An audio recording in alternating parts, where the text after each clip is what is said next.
భద్రాద్రి కొత్తగూడెం జిల్లా దమ్మపేట మండలం గండుగులపల్లిలోని MLA camp ఆఫీసులో ఎమ్మెల్యే అధ్యక్షతన ఖమ్మం, నల్గొండ, వరంగల్ జిల్లాల ఎమ్మెల్సీ పట్టభద్రుల ఉప ఎన్నిక సందర్భంగా కాంగ్రెస్ పార్టీ అభ్యర్థి తీన్మార్ మల్లన్న గెలుపు కోసం నిర్వహించిన ఎమ్మెల్సీ ఎన్నికల సన్నాహక సమావేశంలో అశ్వరావుపేట నియోజకవర్గం నుంచి పాల్గొన్న పట్టభద్రులు ముఖ్య నాయకులను ఉద్దేశించి ప్రసంగించిన ఎమ్మెల్సీ అభ్యర్థి మల్లన్న మరియు కాంగ్రెస్ పార్టీ ఉమ్మడి ఖమ్మం పార్లమెంట్ అభ్యర్థి రామసాహెం రఘురామరెడ్డి, స్థానిక శాసనసభ్యులు జారే ఆదినారాయణ. ఈ కార్యక్రమంలో కాంగ్రెస్ పార్టీ జిల్లా నాయకులు, సిపిఎం, సిపిఐ పార్టీల ముఖ్య నాయకులు, 5 మండలాల కాంగ్రెస్ పార్టీ నాయకులు, వివిధ హోదాలలో ఉన్న ప్రజాప్రతినిధులు, కాంగ్రెస్ పార్టీ అభిమానులు, కార్యకర్తలు తదితరులు పాల్గొన్నారు. మన ఎమ్మెల్సీ అభ్యర్థి తీన్మార్ మల్లన్న గారు, విడమర్తి రవి గారు, మన కాంగ్రెస్ అన్నదమ్ములు చెల్లమ్మ గారికి, సిపిఐ, సిపిఎం మిత్రులకి, సభకు ఇచ్చేసిన మీ అందరికీ నా హృదయపూర్వక నమస్కారాలు తెలియజేస్తున్నాను. ఎక్కువ సమయం తీసుకోను. ఇప్పుడే మన సిపిఎం మిత్రులు అన్నారు, మన తీన్మార్ మల్లన్న కొన్ని విషయాలలో వాళ్ళని కూడా క్రిటిసైజ్ చేసినారని అన్నారు. అదేవిధంగా కాంగ్రెస్ అభ్యర్థి కాంగ్రెస్లో గెలిచినా కూడా మేమేమైనా తప్పులు చేస్తే మీరు దాన్ని కూడా క్రిటిసైజ్ చేయవలసిందే. విన్నారా? అప్పుడే మీరు అసలు తీన్మార్ మల్లన్న అనిపించుకుంటారు అన్నమాట.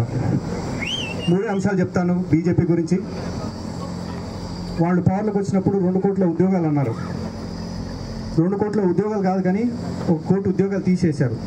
అని అన్ఎంప్లాయ్మెంట్ అంటే ఉద్యోగాలు తీసేస్తే అన్ఎంప్లాయ్మెంట్ ఎట్లాగో ఎక్కువైంది. గత 2 ఏళ్లలో స్థానికంలో సెంట్రల్ సంస్థలు 10 సంస్థలు అమ్మేశారన్నమాట. తీన్మార్ మల్లన్న గారిని అత్యధిక మెజార్టీతో గెలిపించిన ఆలోచనతో ఈరోజు నియోజకవర్గ స్థాయి సన్నాహక సమావేశం ఏర్పాటు చేయడం జరిగింది. ఇది కేవలం ఉన్నటువంటి 7 బూత్ స్థాయి మెంబర్స్లలో ప్రతి సెక్టర్లో క్లస్టర్ వైడ్గా మేము కమిటీలు పెట్టడం జరిగింది. ప్రతి క్లస్టర్ వైడ్గా ఉన్న ముఖ్య కార్యకర్తలు మాత్రం రావడం జరిగింది. అంటే వీరే రేపు ఖచ్చితంగా దిశానిర్దేశం చేయబోతారు.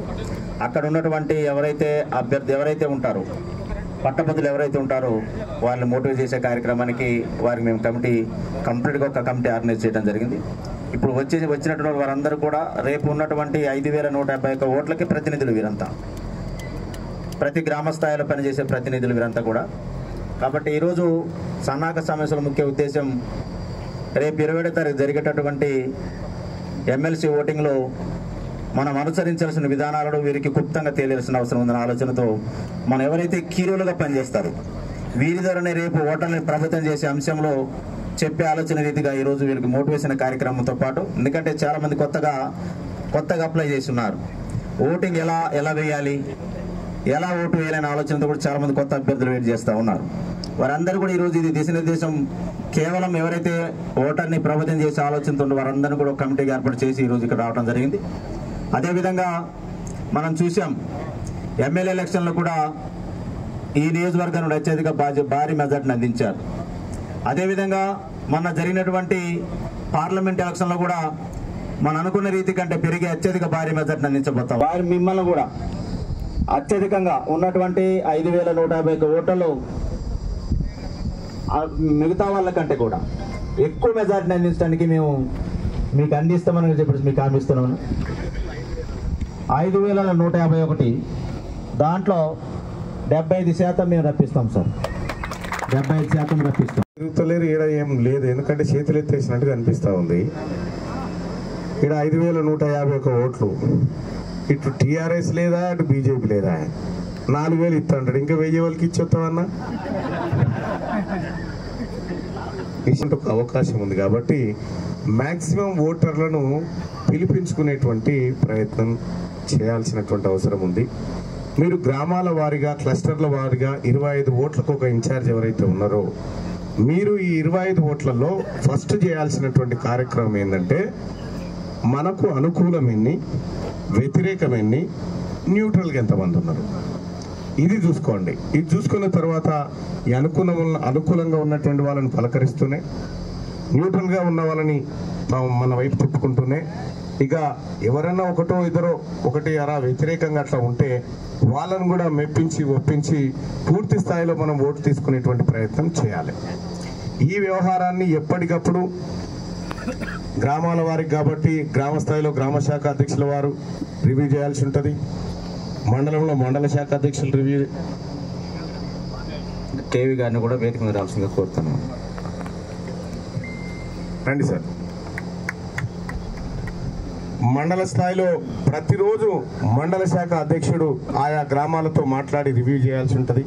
ఆ తర్వాత మీరు నియోజకవర్గంలో ఉన్నటువంటి శాసనసభ్యులకు అలాగే ఎమ్మెల్సీ పర్యవేక్షకులైనటువంటి పిడమర్తి రవి గారికి వీళ్ళకు నివేదిక సమర్పించాల్సి ఉంటుంది. ప్రతిరోజు ఇది జరగాలి. ప్రతిరోజు రోజుకు ఇది మల్టిప్లై కావాలి. ఎంతవరకు మనం రీచ్ అవుతా ఉన్నాం, ఎంతవరకు పోతా ఉన్నాం, ఎంతమందిని కలుస్తా ఉన్నాం అనేటువంటిది మనం చేయాల్సినటువంటి కార్యక్రమాలు. ప్రతి ఒక్కరిని ఓటు వేయించుకునే బాధ్యత మనదే. వాస్తవానికి కూడా పట్టభద్రులు చాలా దూరంలో ఉంటారు. వాళ్ళు ఎవరో 10-20% మంది ఇక్కడక్కడ ఉండొచ్చు అని చెప్తా ఉన్నారు. నేను పెద్దలు రఘురామ్ రెడ్డి గారిని రిక్వెస్ట్ చేస్తా ఉన్నా, సార్ అదేందో మిగతా వాళ్ళు ఎట్లా రావాలనేది ఒకసారి మీరు వాళ్ళతో మాట్లాడతారు, అది కోఆర్డినేట్ చేయాల్సిందిగా పెద్దల్ని కోరుతా ఉన్నా. ఎందుకంటే అన్న కూడా నిన్నమో నలిసిపోయినాడు, ఇప్పుడే రిలాక్స్గా ఉన్నాడు కాబట్టి చెప్తా ఉన్నా. ఇంకా నాకు ఇంకొక 15-16 నియోజకవర్గాలు తిరగాలి కాబట్టి ఇక్కడ నేను మాట్లాడడానికి కూడా ఏం లేకుండా వర్క్ అంతా చేసి పెట్టిండు ఆదినారాయణ అన్నకు ప్రత్యేకంగా ధన్యవాదాలు తెలియజేస్తా ఉన్నా. ఎందుకంటే ఇట్లా క్లస్టర్ల వారీగా 25 ఓట్లకు ఇన్ఛార్జి చొప్పున ఒక 6గురిని పెట్టి ఈ రకమైనటువంటి వ్యవహారం చేయించడం అంటే ఖచ్చితంగా వాస్తవానికి మొన్న ఒక సర్వే జరిగింది. సర్వే జరిగితే వాళ్ళు నిన్న నాకు చెప్పినారు. అంటే నేనేమంటున్నా, తీన్మార్మలన్న ఇక్కడికి కూడా ఏ ఒక్కరోజు తల వంచకుండా నిటారుగా నిలబడి కొట్లాడినటువంటి మీ బిడ్డ, మీ తమ్ముడు తీన్మార్మలం. ఇక ఇక్కడ ఉన్నటువంటి బీఆర్ఎస్ పార్టీ అభ్యర్థులు కొన్ని ఉద్యమ కార్మికి ఇచ్చి రాలేకపోతే పోరాట యోధునికి ఇచ్చిరంటే అది లేదు. నువ్వు చేయ అంటే నువ్వు చేయ. వాళ్ళు బీఆర్ఎస్ పార్టీ వాళ్ళకి అభ్యర్థి నువ్వు నిలబడమంటే నాకు వద్దాను ఒక ఆయన పోతుండు, నాకు వద్దాను ఒక ఆయన పోతుండు, నాకు వద్దాను ఆఖరికో పిల్లగాని పట్టుకొచ్చిన పిల్లగాని పకరం చేస్తాను. ఇంకా ఆయనకు చెప్తా ఉన్నాడు ఎవరు, కేటీ రామారావు గారు. ఇంకా ఆయనకు పోటీకి ఏది పౌడరు కాటికి అన్ని పూసి ఎంత చక్కగా ఉన్నాడు చూడరు అని చెప్తా ఉన్నాడు. మాకు తెలియదు ఆ చక్కదనం ఏ పాటితో. కాబట్టి టీఆర్ఎస్ పార్టీ రాష్ట్రంలో భూస్థాపితానికి అతి త్వరలో అతి దగ్గరలో చేరువలో ఉన్నది. కాబట్టి బీఆర్ఎస్ పార్టీలో ఆ పిల్లగానికి మద్దతు చేసేటోళ్ళే లేకుండా పోయారు. ఎక్కడికి పోయినా ఒంటరిగా తిరిగేటువంటి పరిస్థితికి వచ్చింది ఆ పిల్లగాంది.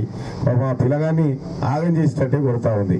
సరే, ఏదేమైనప్పటికీ కూడా రాజకీయాలు ఎన్నికలు అన్నప్పుడు ఖచ్చితంగా ప్రత్యర్థులు ఉంటారు. మనం కూడా పోటీ చేస్తా ఉన్నాం కాబట్టి మనం పట్టభద్రులను కలుసుకోవాల్సిందే, వాళ్ళని రిక్వెస్ట్ చేయాల్సిందే, మనం ఏం చేస్తామో చెప్పాల్సిందే. కాంగ్రెస్ పార్టీ ఎన్నికల మేనిఫెస్టోలో ఏ అంశాలైతే నిరుద్యోగులకు పట్టభద్రులకు అందజేస్తామని చెప్పిందో వాటిని టంచనగా అమలు చేస్తామని చెప్పడం జరుగుతూ ఉంది. ఇంతకుముందుకే ఏజెన్సీకి సంబంధించినటువంటి కొంతమంది మిత్రులు వచ్చారు, ఎక్కడ ఉండే అవుట్ సోర్సింగ్ కి సంబంధించినటువంటి బాధితులు వచ్చిండే. అవుట్ సోర్సింగ్ ఉద్యోగులకు విముక్తి త్వరలోనే కల్పిస్తామని ఈ సభా వేదిక నుంచి హామీ ఇస్తూనే ఇంకొక విషయం చెప్తా ఉన్నాం. అన్న స్కిల్ డెవలప్మెంట్ సెంటర్ అన్నాడు. మీ లక్కీ ఏంటంటే మంచి ఎంపీ దొరికింది ఇప్పుడు మీకు. ఏదంటే ఆ పని జరిగిపోయేటువంటి ఎంపీ, అక్కడ ఉన్నటువంటి మంత్రులు, ఇక్కడ ఉన్నటువంటి ఎమ్మెల్యే. నా దాకా కూడా పని మిగిలనిస్తారో లేదో, ఏమైనా మిగిలితే నాకు అభయపూర్ నేను చేయడానికి సిద్ధంగా ఉన్నా అని చెప్పి తెలియజేస్తా ఉంటా. రేపు పొద్దుగాల సోదరులారా, అశ్వరావుపేట నియోజకవర్గం మంచిగా ఇక్కడ ఉన్నటువంటి ప్రజలు చాలా దయ, ప్రేమ అన్ని కలిగినటువంటి ప్రజలు. పోయినసారి పట్టభద్రుల ఎమ్మెల్సీ ఎన్నికల్లో కూడా నన్ను ఆశీర్వదించారు, నా వెన్నంటి నిలబడ్డారు.